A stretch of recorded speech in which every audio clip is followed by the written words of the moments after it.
Radio Pays, en partenariat avec Aldis, vous propose le Zoom. Aldis, l'énergie aux couleurs de la Guyane.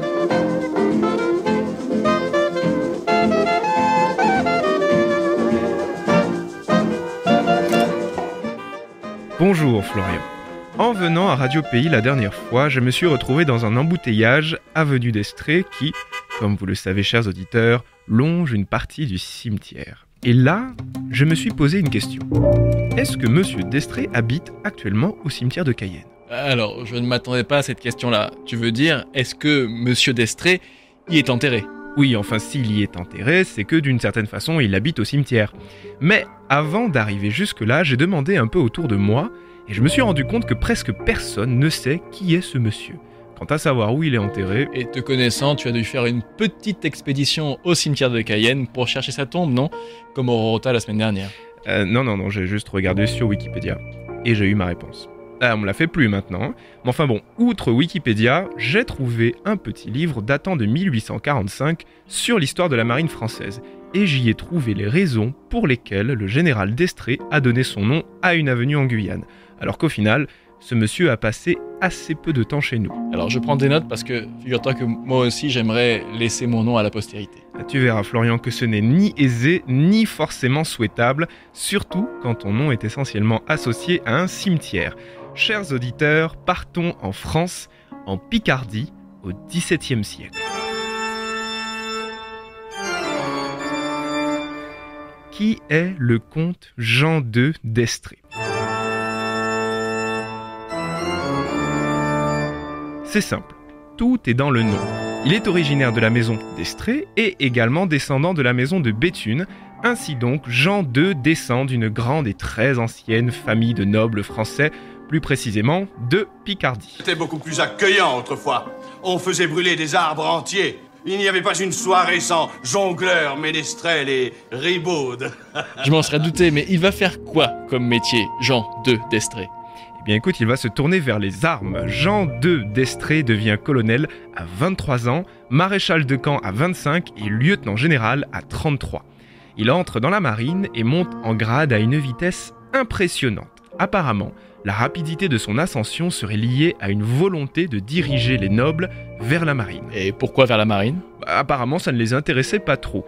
Jean II d'Estrée brille donc, mais en revanche, il n'est pas, un garçon très sympathique. Apparemment, son caractère est détestable. Il paraît que Colbert a dit de lui « Sa manière de vivre avec tous les officiers, un peu trop sèche, ne lui concilie pas leur amitié. » En ce qui concerne ses qualités, écoutez un peu. Le comte d'Estrée était d'une bravoure reconnue et parfaitement digne et capable de commander toute expédition sur terre. Faisant depuis longtemps la guerre, son coup d'œil était juste, prompt, sa décision rapide, presque toujours remplie d'à-propos et justifiée par le succès. On dirait un peu le bilan de mon dossier professionnel. Ah ouais ? Ben attends d'entendre les défauts. Malheureusement, ses rares qualités ne lui étaient d'aucun secours sur mer, et son intraitable orgueil rendait souvent bien funestes les conséquences de sa complète ignorance des choses de la navigation.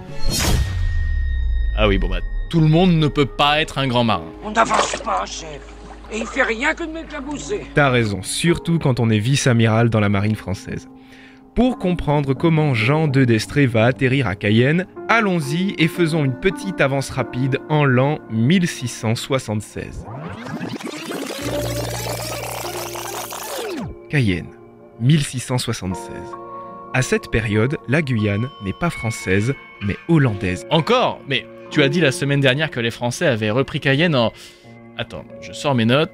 1664. Ouais, je sais. Mais tu sais, à cette période, c'était instable, hein. C'est comme les pannes de courant.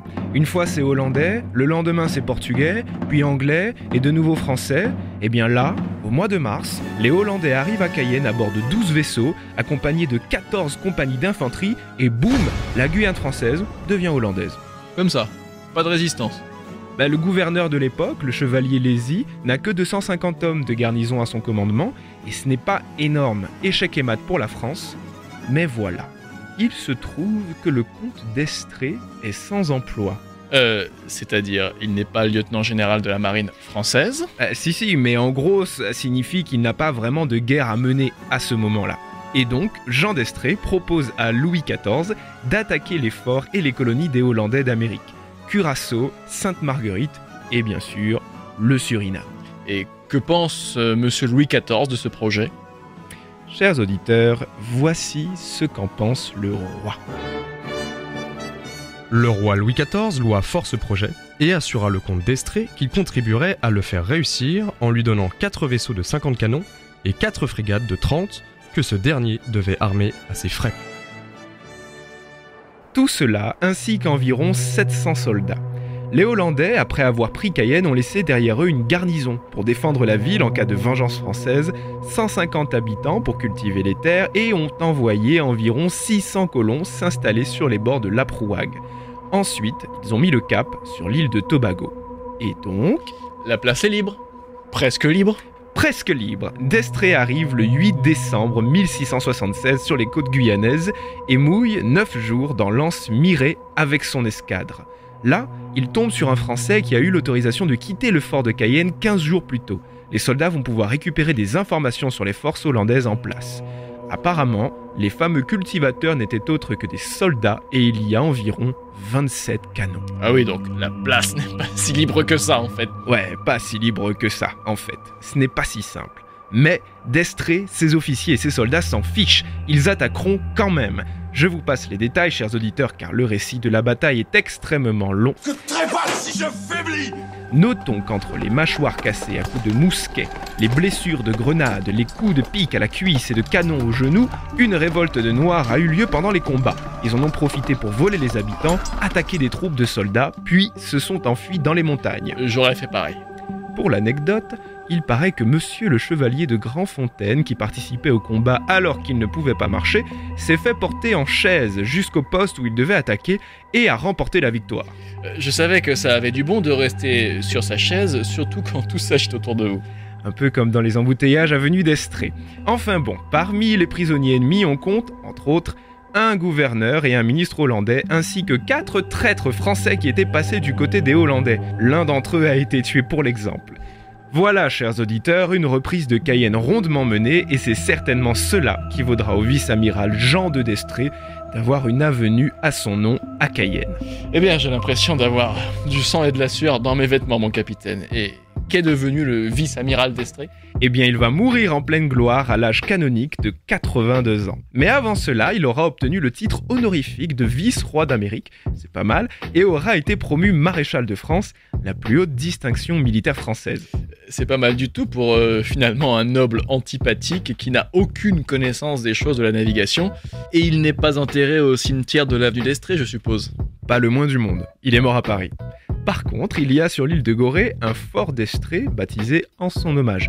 Si vous y allez aujourd'hui, chers auditeurs, il s'agit désormais du musée historique du Sénégal à Gorée. Quand je pense qu'il a fallu un feu rouge défaillant dans le centre-ville pour revivre l'expédition de Jean II d'Estrées. Eh oui, tu sais, il faut transformer le négatif en positif. Je l'ai toujours dit. Attends de voir ce que j'ai fait des coupures de courant EDF, tu verras, ce sera très intéressant. En attendant, chers auditeurs, j'espère que vous ne m'écoutez pas dans un embouteillage. Si vous avez fait 10 mètres en 30 minutes, profitez-en pour regarder autour de vous. Imaginez qu'une guerre épique a eu lieu là où vous vous retenez justement d'en déclencher une à cause de ce satané feu rouge.